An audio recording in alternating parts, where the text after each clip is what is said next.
I was able to grow my hair from this to this.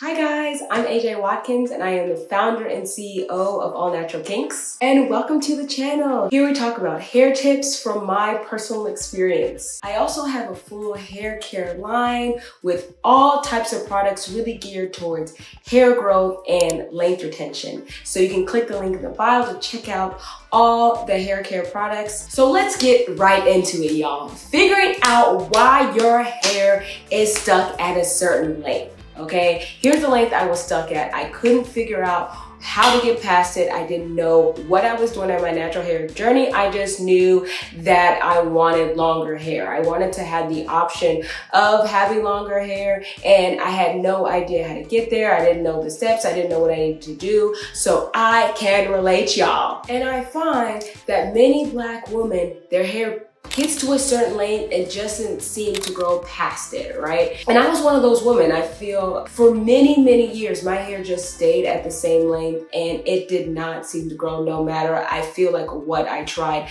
based on my limited knowledge at the time. I felt like I did what I could, I did what I knew, and it just didn't seem to grow past this length. Let's first get into why this happens, okay? So if you're a type 4 girly like me, if you have type 4 hair, if you have a kinkier texture, if your hair is prone to dryness, this is unfortunately part of the reason why, right? Your ends are very much prone to dryness, right? And if your hair is prone to dryness and breakage, then a lot of times it actually happens. Your hair breaks off. So it's not that it's not growing from the scalp, it's that you are not retaining that length. Your hair is breaking off at some point at the ends or different lengths. You could be dealing with a cycle of breakage. So if you are not properly taking care of your hair, especially really using tips and tricks that are geared towards your hair texture. So if you, again, for me, I have type 4 hair, so I had to use specific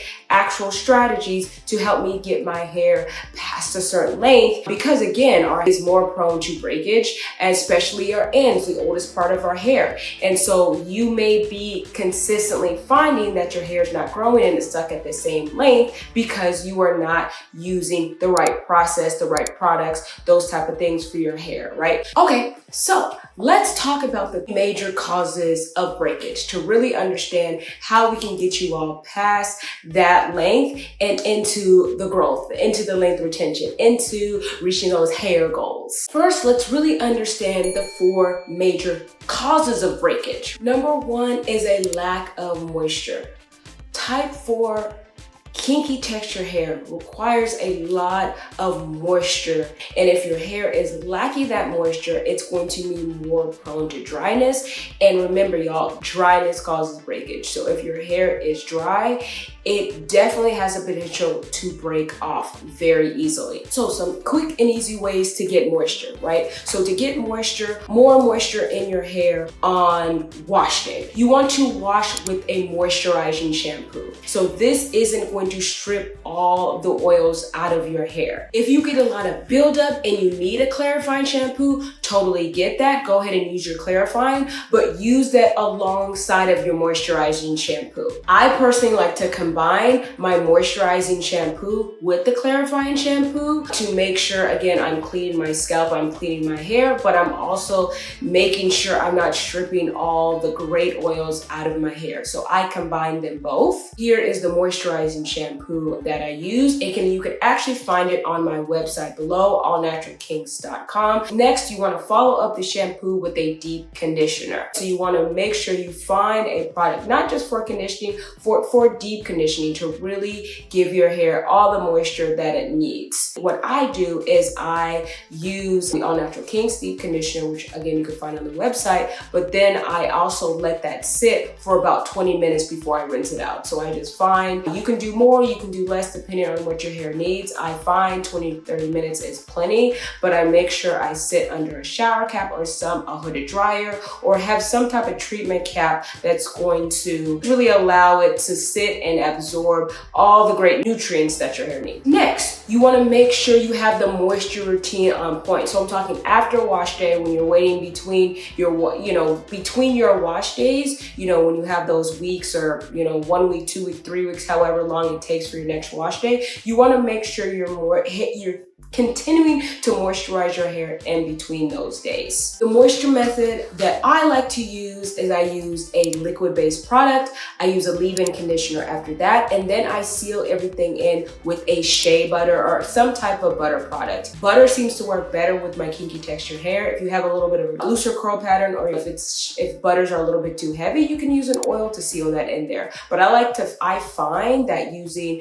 the liquid, the leave-in conditioner, and either the oil or the butter is really going to not only put moisture in your hair, but keep it moisturized because it's sealed in with some type of sealing product. The next reason your hair may be stuck at the same length, doesn't seem to grow, and our second cause of breakage could be chemical damage. So when I say chemical damage, this could be any perms you might have gotten, any relaxers, or y'all color as well. Not saying you can't do these things at all. There are plenty of people with permed or relaxed hair that still have long, beautiful, luscious hair. People that have color still have long, luscious, beautiful hair. So it's possible to grow your hair with these chemicals in it, but you have to make sure you do your research to make sure you are using the right products that are going to keep your hair moisturized when you do, a chemical change to your hair. So you want to make sure you look up the right ingredients that your hair needs, how often you should wash your hair, those type of things. So you just want to make sure you look a little bit more into that, because if you don't, chemical damage can cause breakage. It can cause your hair to break very, very easily. So like I said, you want to make sure you're doing it correctly. And if you don't know,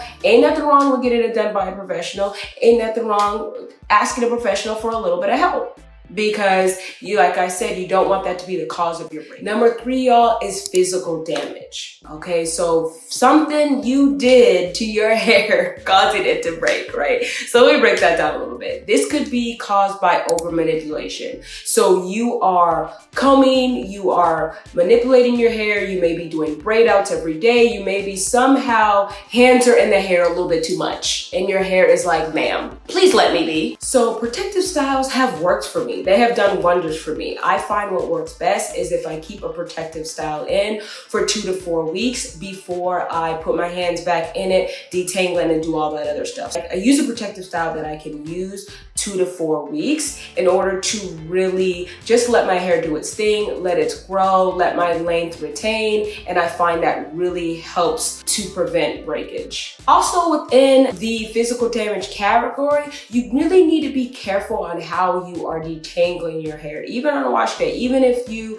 did your protective style, you kept it in for 3 to 4 weeks or 2 weeks or whatever you did, you kept it in there, right? So wash day, when it needs to be detangled, you want to be careful on how you are doing the detangling process. You want to make sure you are not yanking, you are not forcing your hair out, you are making sure that you are actually detangling from the bottom very slowly to the roots and not ripping through it. When you're ripping through it, causes breakage, y'all. It causes a lot of breakage. You want to make sure you're being very gentle and taking your time when you are detangling your hair, because if it is not done properly, you can get a lot of breakage from this process. Next, y'all, another physical damage is tension. So if you are wearing your ponytails too tight, if you're wearing your buns too tight, right, this could actually cause breakage and tension to the hair. So it's fine, go out, wear your style, that's cool. When you come home, take that rubber band out and find maybe a satin scrunchie to wear, something that is less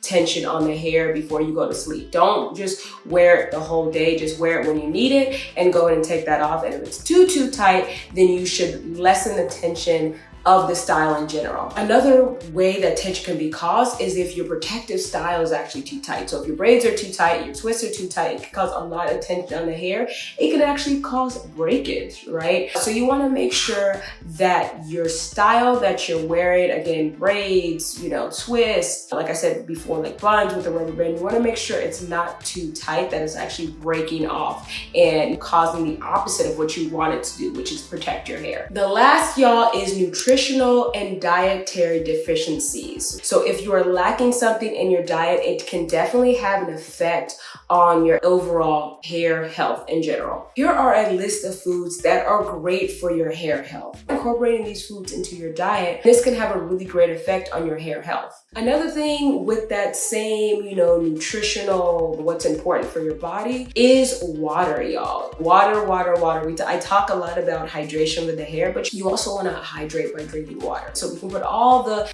water and everything on our hair, but if our bodies are not hydrated on the inside, it's going to have an effect on our hair health. So you want to make sure you are drinking plenty of water per day to really help with, overall hydration and hair health in general. So yes, so hopefully these tips were helpful for you so you can really get past that length that you are currently on and get to the next hair length goal, y'all. So yes, y'all, and comment below, did I miss anything? What other items do you find causes a lot of breakage? Or what you have, maybe a question that you want to hear a little bit more information? Please leave the information in the comments below. Let me know. Please, please, please subscribe, like, share with your people, share somebody that needs a little, help with their hair growth process, their hair growth journey.